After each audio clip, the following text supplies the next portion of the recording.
everybody, for everyone to see. You know, you got to see the close-up stuff, but these are things that I can't necessarily like do at the table. You know, 'cause it's a little bit bigger. Does anyone in the room happen to know? Okay, thank you. Does anybody in the room happen to know how to tie a knot? I know I'm asking a lot. Whenever I ask this in front of a group of kids, they can't wait to show me how good they are at tying knots.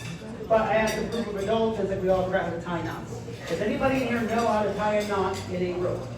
We're going to take it and just tie it like that. I'll wait. Nobody? Nobody's ever tied a knot before? Because swear, thank you. You know what it is. Would you mind helping me with this? All you have to do is. Thank you. Thank you. I appreciate it. Yeah. So we're just gonna tie it and we're gonna make a loop like that. Okay. You have your knot. I have my knot just like that. Would you mind bringing it up here to me? All right. It's okay. It's all right. Yeah. So I have two versions of my show. One version is for kids where I have to make sure every single trick allows for somebody to come up on stage because they're all going to get really mad if nobody comes up. And then another version for adults where you can almost sit comfortably in your chair. So please hold on to this. Thank you very much. I only have two hands, so we need an extra hand. I want to make sure everyone can see it. Would you mind standing so everybody can see it? Would you mind standing over here so everyone can see it? Give a big round of applause! Thank you. Okay, well, nice and tight. This hand goes through here. Oh, we need a good magic word. Everyone, wiggle your fingers and say, MegaBank! MegaBank! Thank you, and it goes through just like that. Go ahead and let go. Okay. That's the knot that you tied. And if I bring it back here, grab it one more time, say, MegaBank! MegaBank! Like that. Okay. Oh, would you mind untying that for me? Oh, you shouldn't untie it too tight. Pretty tight. Yeah. Thank you. Yeah, she's really good at it. But she had, so that's yours, this is mine. You'll all be drinking some wine. I want to make sure we can drive home safely. How many ends does a piece of rope have? Two. Very good. Just two ends. Yeah. We're also bankers too, so we all know our math, so that's good. A piece of rope has two ends on it, as you can see. Just two ends. Well, this is the extra end in case you lose one of two. You need to have your extra. If it had three ends, it would look like this. Okay? That's what three ends would look like. But if it had three ends, I would still need to have my extra end, just in case I lost one of the three. If I had four ends, how many should I have? Two. Excellent. I should have two. I love performing for bankers and engineers because they always get that right away. Have you seen that? To have two loops, I of course need two pieces of rope. Oh, that's just messy looking. But would you mind hanging on to those three and very gently tug them towards you? Thank you. And let go. Perfect. That gives me now 1, 2, and 3. Like that.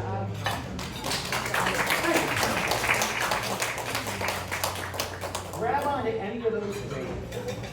Just one of them. Okay. Which one should I take? You want me to take this one? So not this one. This one's coming into play.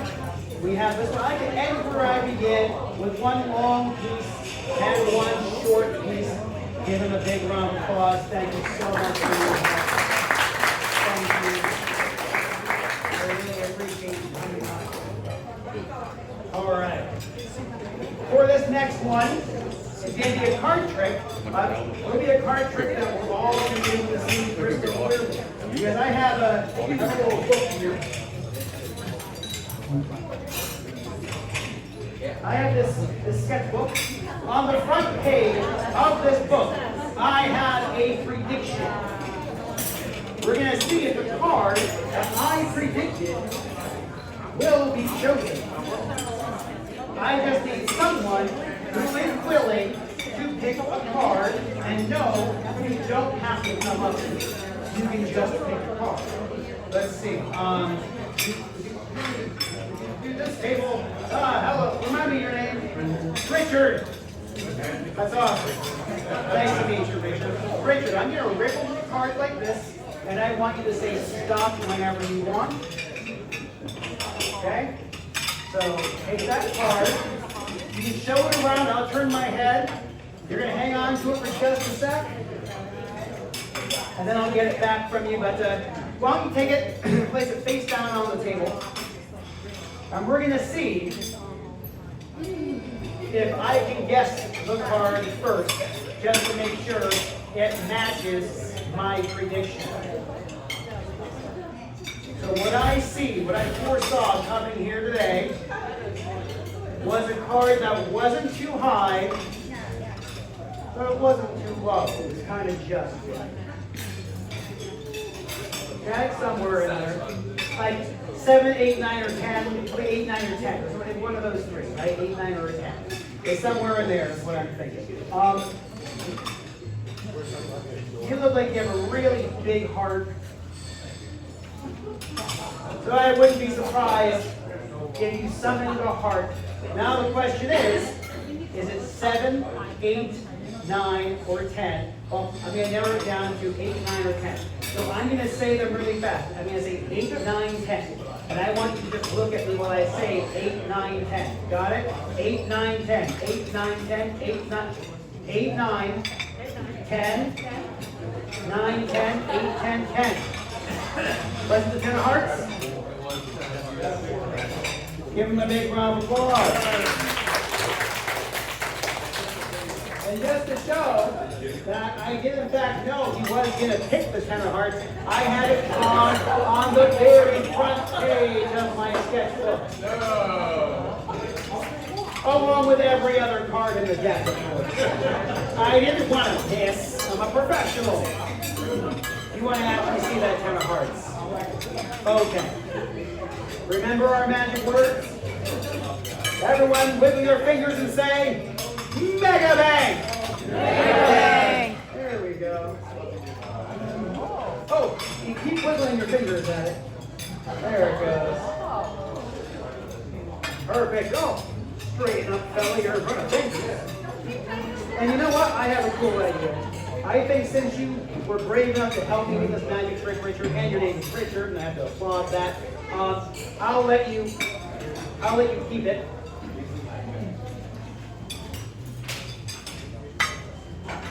Please grab it. Please show it to everyone like this. Make sure you show the back of it to everybody. And give them another big round of applause. Do we have time for one more? Let's do one more. Something I love about banking and I love about money is math. I love math. If I wasn't going to be a magician, I would have been an accountant. Of course, it also runs in my family. Accounting, it's like accounting and being in the military tends to run in people, being doctors, runs in people's families. My grandmother was an accountant, my mom's an accountant, my aunt's an accountant, my great-grandmother, I believe, was also working for an accountant at the time. So it kind of runs in my family, working with numbers. So here's what we're going to do. We're going to have fun tonight by doing math, because that's what I consider fun. I'm going to make this box. I'm going to put some numbers in this box. And in the circle will be a number that will be chosen. Or, well, maybe not chosen. Maybe a number that's more personal to somebody. What was your name? Michael. Michael, what year were you born? 54? Okay. Oh, that's funny. 54, 1954. So we're just going to use the number 54 to represent Michael, because that's what numbers are. They're representations. Now, that's your number. I'm going to start writing numbers in my box.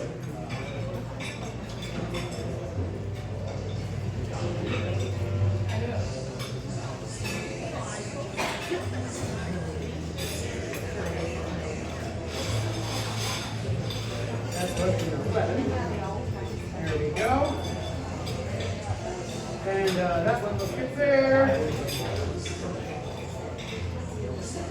That's good. That's good. And that works for me. Okay. That's 11. Not a dollar sign. Although it would be apropos. Okay. So there's a reason why I wanted to use a number like somebody's birthday, because it's a more personal number. Numbers are very personal to us. Our bank accounts are very personal to us, right? There's even an account named after it called a personal bank account. So every box you see represents a choice Michael had to make in his life. Every box you see is a number, is a choice that Michael made in his life. If you look in the boxes, do you see the number 54 in any single individual box? No. No. And do you know why, Michael? Why? Because not one choice that you've made defines who you are. Instead, we are a cumulation of all of our choices. I wouldn't be surprised if some of you out there already see it. I'll make it easier for you. 34, 1, 12, and 7 is 54. That's Michael. Okay. Now, if it was just that one row, that would be cool. Yeah. But this makes it a bit more interesting, where you have 11, 8, 33, and 2, which will also be 54. This line is 54. That line is also 54, going across all the rows. Woo! That's good. But you know what would be great is if they also went down the columns like that. If each column also added up to 54, that would be really cool too. But that might just be a math trick. No, if we want to get weird with it, Michael, then we also need to go diagonally across the boxes. And that equals 54. These equal 54. You want to get really weird? Let's get really weird. And the four corners, the app goes up, the four corners, we get 54. Wait a minute. I'm not done being weird yet. We have four quadrants. Those are 54. Those are 54. Those are 54. And if we look right in the center of our heart, these four numbers right in the middle also equal 54. It all adds up to Michael. Please give him a big round of applause. Thank you for coming tonight. Thank you all for having me. Have a fantastic rest of your evening. Have a great rest of your year. Thank you.